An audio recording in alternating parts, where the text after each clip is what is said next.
Welcome back to Man vs. Meeple, the show where we talk about all things board game related. Today we're bringing you a review of a brand new series within Unlock. We believe this is being called Series 2 or Series B. It's the 3 new games in the Unlock series. Now, if you're not familiar with Unlock, this is an escape room style game. However, they're kind of rebranding it to a mystery adventure for all these new ones. Yeah, that's the big difference here, is they're calling these ones mystery adventures. Very similar gameplay with some evolutions, which we'll get into in a second, which are really welcome. But the key here is that it doesn't feel like you're literally in a room or in a confined space. They're much more like a choose-your-own-adventure with a lot of really different things going on. And they are telling a story. They come with their own card at the very beginning that kind of gives you the outline of what you're trying to do within the game. The 3 ones are, one of them is kind of a haunted mansion type atmosphere. One of them is like a underwater adventure. Yeah, like almost like a Jules Verne Nautilus thing. And then the last one is a pirate adventure in which you're trying to find some treasure on an island. Of course. So how does it differ? First, let me get into how the game plays. So it is a 1 to 6 player game, although I don't think you'd ever want to play this 1 player. Just because of the nature of trying to solve the puzzles. It's more fun as a group activity. It is more fun as a group activity, and like we've said in our earlier Unlock review, some of these can get a little unwieldy with 6 players because it's almost like too many cooks in the kitchen a little bit, and there's sometimes people who just can't participate because there's only so much space for the cards to be shifted around on the table. Yeah. But I think that varies from copy to copy. I think like when we played together the Pirates Adventure, and there's a lot of things that would have been nice for some people to go off and do while we were figuring out this puzzle. So it can vary for sure. But yeah, 1 to 6 players. They typically all take about an hour to play. I'll talk about that in a moment. And then they're ages 10 and up. However, I can see people as young as 6 being able to at least participate in some aspects of playing the game. So the game works like this. Each of these boxes comes with a deck of cards. These decks are pre-shuffled. With the numbers in a very particular order, because when you go through the game, 1 player and 1 player only is supposed to be handling that deck and shuffling through it. These cards on the top of them have numbers. And when that player has to find a number, they have to go through the deck and find it. You're not allowed to display them on the table. You have to physically, and that's part of the gameplay, really. Yeah, they want you to have to kind of suffer through getting through that deck. It's probably... You don't want to lay them all out so that everyone can see them. You want to keep them in that order. Within this deck of cards, there's a number of different types of cards. You have objects. Those objects come in blue types of cards and red cards. These fit together and give you something that you're going to find. Basically, it's a number on one and a number on the other, and you have to add them to get a new number defined in the deck. But these cards are all kinds of different things. Some could be doors or keys or scarves or whatever they may be, and you have to interact them with other cards. You have codes, which are yellow cards. Yellow cards, you physically have to enter codes on the app to be able to find out what they do and to solve them. Yeah, and that was largely one of the most interactive elements of the first versions of these, were those code cards. Those are the cards that you were always kind of like working towards. Yeah. It's like your next code card, you'd get that code, it would get you to the next room or through a door or something like this. This one evolves that, and that's mainly with the next type of card, and that is the machine card. Yep. The machine card serves kind of that same purpose, but they're a little bit more interesting, a little bit more interactive. The first game, they had not machine cards, but cards that were similar, where you had sort of a puzzly item in the room and you had to figure it out. But again, it just boiled down to math. In this one, they've sort of upped the ante with the app so that you actually have images on the app that come up. Oftentimes, they reflect the image that's on the card, but the image is interactive on the app. So you're literally pulling up the app and increasing values or touching different pieces or parts of the image to sort of solve the puzzle, which when we played the originals, that was one of the things that we sort of dreamt of, is like, oh, it'd be so cool if they integrated the app even more. They've done that beautifully in this one, and we'll get to that in our review, but that's definitely the biggest evolution here. And then, of course, you have the gray cards. These gray cards are intermixed in the deck. They can be places or modifiers to other cards, and they can even be penalties for incorrectly guessing answers. So as you add up these keys and these objects, you could get a number, and you think that number is correct. You find the right number in there.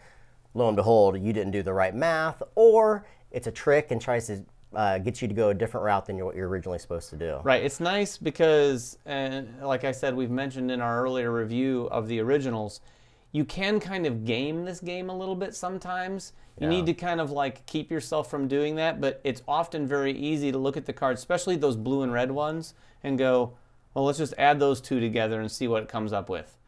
And what's awesome, in most cases, if you do that randomly, you're going to find more and more of those wrong. And you might even lose time for doing so when you try to do those sorts of things. So one of the other things I want to mention about just Unlock, if you haven't played it, it is an escape room type adventure. One of the very cool things about the game, as you're going to be trying to discover new cards, there's a lot of secrets within the cards too. So when you first look at a card, you may see a coin, but as you look closer, you may see a hidden number on that coin or something that you didn't initially know that could fit with another card. One of the very cool aspects they've carried in through all 6 of the games that have been released so far. Yeah, and as Jeremy held up that coin card, we forgot to say this at the beginning. Spoiler alert. Yeah. We're not going to spoil this game, in our opinion, by any means. These cards that we have out on the table, the one that Jeremy just held up, are the cards right at the very beginning.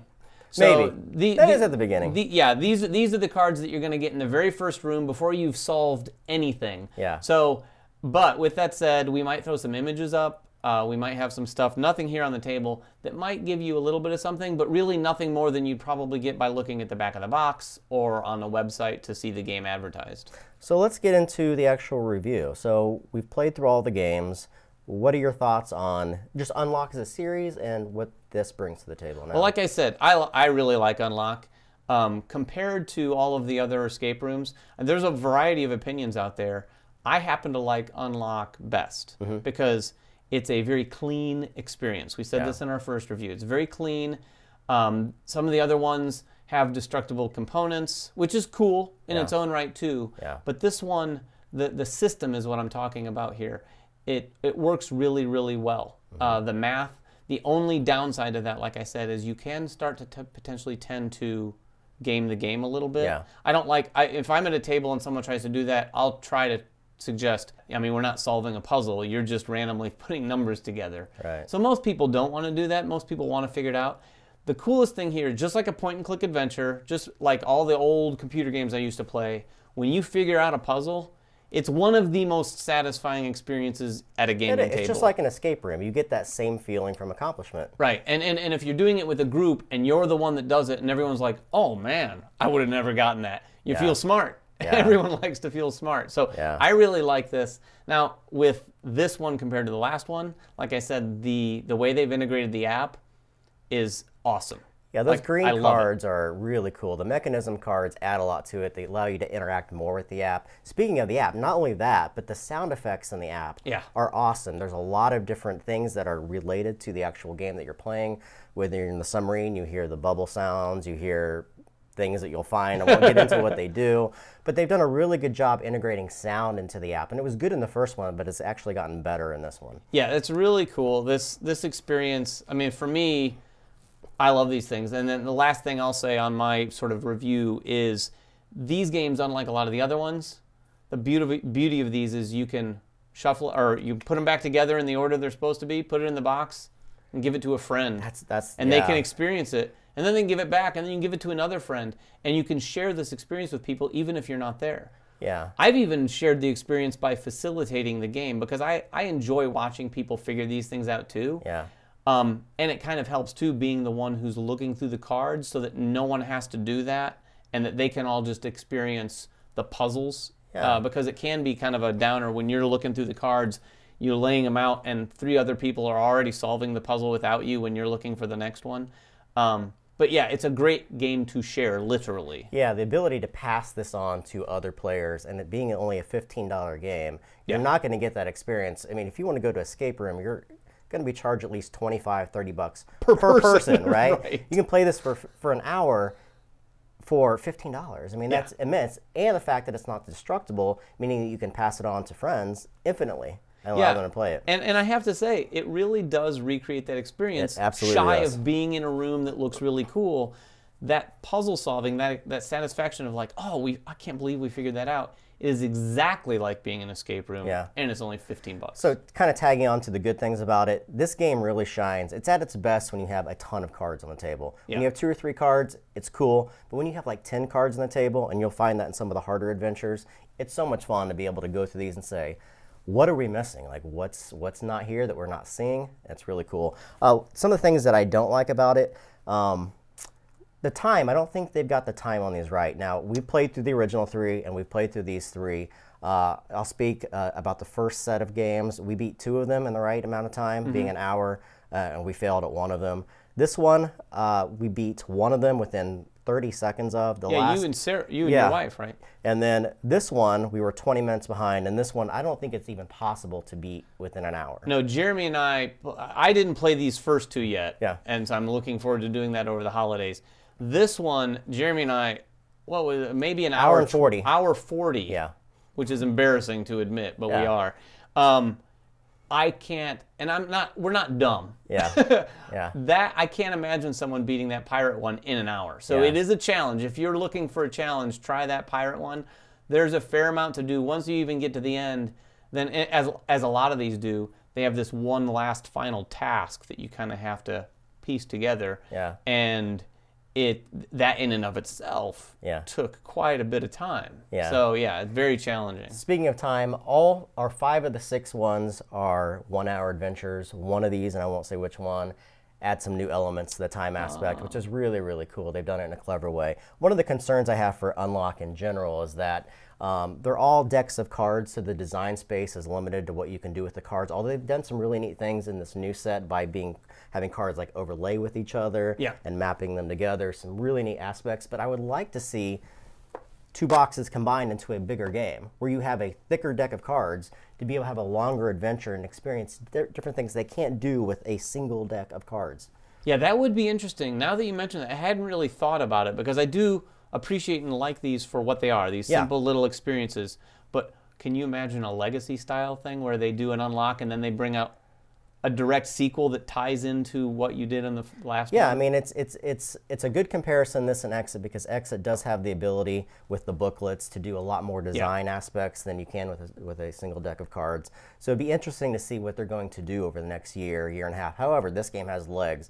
It's a great value to entertainment proposition for the amount of money you're spending. You can get a lot of entertainment for $15 out of these games. Yeah, I agreed, and I think they've got a hit on their hands. We're going to see unlocks upon unlocks upon. In fact, and I'm good with that. I like that. Exactly. I will probably buy every single one. I will too. Yeah. So this is Series 2 of Unlock. They're called the Mystery Adventures. There'll be more. I think there's another one coming out very soon. I think so. If you take a look at the app. If you guys have any questions about Unlock, make them in the comments below. Hopefully we didn't spoil too much for you.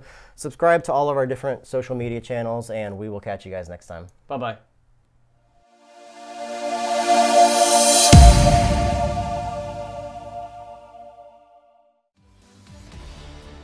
Season 2 of Man vs. Meeple is sponsored in part by Cool Stuff Inc. Cool stuff in stock at coolstuffinc.com.